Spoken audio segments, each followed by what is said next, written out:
Sound take 7 action. Garima ji, middle class बचा कहां है अब हिंदुस्तान में?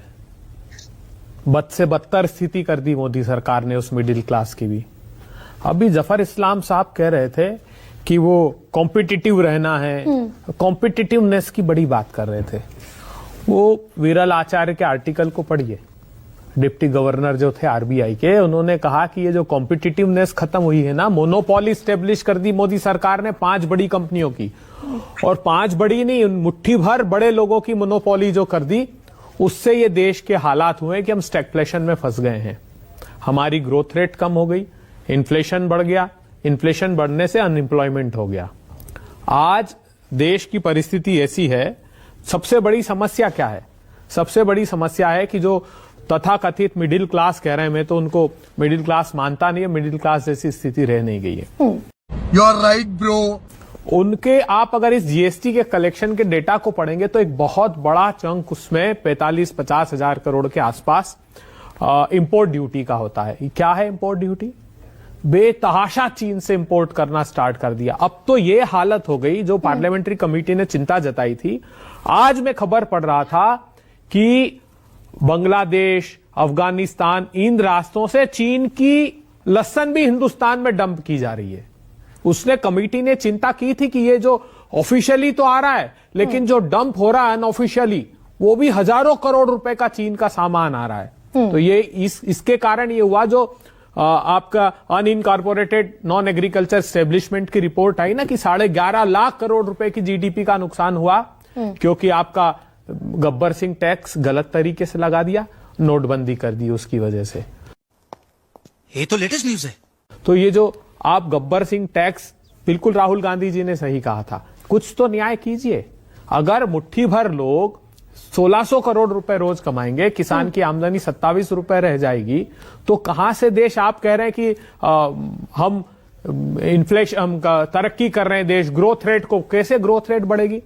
उस अनऑर्गेनाइज सेक्टर का 45% कंट्रीब्यूशन है, मैन्युफैक्चरिंग आउटपुट है, और 40% एक्सपोर्ट में कंट्रीब्यूशन है। पूरा तो कैसे है? लेकिन अबे दुबे, अब जफर साहब जो कह रहे हैं कि भाई मिडिल क्लास जो टैक्स पेयर है, इंफ्रास्ट्रक्चर की सुविधा हो, ये सारी सुविधा भी तो वही अवेल करता है। अगर कॉर्पोरेट को टैक्स में छूट देंगे, उद्योग धंधे लगेंगे, कारखाने बनेंगे, नौकरियां बनेंगी, तो इसी मिडिल क्लास को फायदा होगा। तो जफर साहब भी तो वजह ही फरमा रहे हैं। तो बताओ नहीं। और ना, मैन्युफैक्चरिंग सेक्टर की इतनी बुरी गत क्यों कर दी? क्यों आपकी ग्रोथ रेट नीचे आ गई? मैन्युफैक्चरिंग सेक्टर का हाल क्या है? डिमांड कहां है बाजार में? ये जो आप कह रहे हैं ना, बार बार की रेवड़ियां, साहब इसी की वजह से जो थोड़ी बहुत जान बची है हमारी अर्थव्यवस्था में। और एक तो एक नई चिंता भी और जाग गई, जो एग्रीकल्चर सेक्टर थोड़ा सा हमको भरोसा देता था, साथ देता था, उस एग्रीकल्चर सेक्टर की ग्रोथ रेट 1.5 या 1.7, और जो सीएसीपी है उसने तो 0.7 का मूल्यांकन किया है। जो फर्स्ट एस्टिमेट, हमारा एडवांस एस्टिमेट आया, उसमें ये स्थितियां हैं। तो आप सोच लीजिए किस दिशा में देश को ले जा रहे हैं। अगर मुट्ठी भर लोगों को मोदी सरकार लाभ पहुंचाती रहेगी, तो यही जो कह रहे हैं ना कि हम विश्व की 5वीं बड़ी सबसे अर्थव्यवस्था हो गए, तो ये बताइए कि कंपीट करते हैं कि साहब देख लीजिए विश्व भर में हम स्लो डाउन है। आप भारत की बात कीजिए साहब, आप कंपैरेटिव स्टेटमेंट दीजिए। जो ऑक्सफैम की रिपोर्ट था कि 1% लोगों के पास 40% संसाधन जा रहे हैं। लेकिन अभय जी ये भी बताइए भाई, आप भी तो लोकसभा चुनाव में इतनी सारी घोषणाएं आपने भी की, सारी बीपीएल के लिए ही थी ना। बिलो पॉवर्टी लाइन को हम 1 लाख रुपए महिलाओं को देंगे, नहीं, उसमें भी मिडिल क्लास का कंसर्न, मिडिल क्लास एड्रेस कहां किया गया? बिल्कुल good question, you are a good question. BPL नहीं है। 1,30,00,000 अगर महिलाओं को हम दे रहे हैं कर्नाटका में, तो कहां वो बीपीएल है क्या? 80 करोड़ लोगों को, ये हमारा फूड सिक्योरिटी एक्ट था, 80 करोड़ लोगों तक हम अनाज पहुंचा रहे थे, तो ये बीपीएल नहीं है। उसमें हमने कैटेगराइज किया हुआ है। अब तो बीपीएल कैटेगरी है ही नहीं, अलग अलग वर्ग के लोग जो काम कर रहे हैं उनको कैटेगराइज करके ये योजना का लाभ दे रहे हैं। अब जैसे हमने मध्य प्रदेश में लाया था कि 1 रुपए में 1 यूनिट हम बिजली देंगे, तो उसमें 88% लोग शुमार हो गए थे।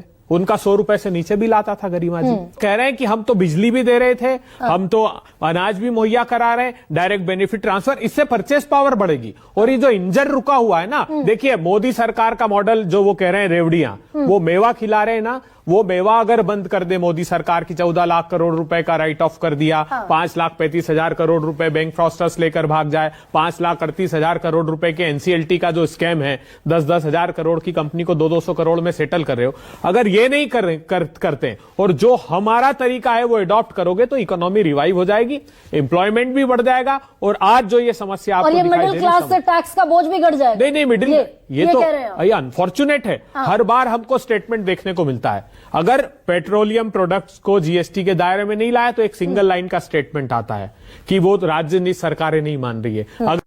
जनता माफ नहीं करेगी।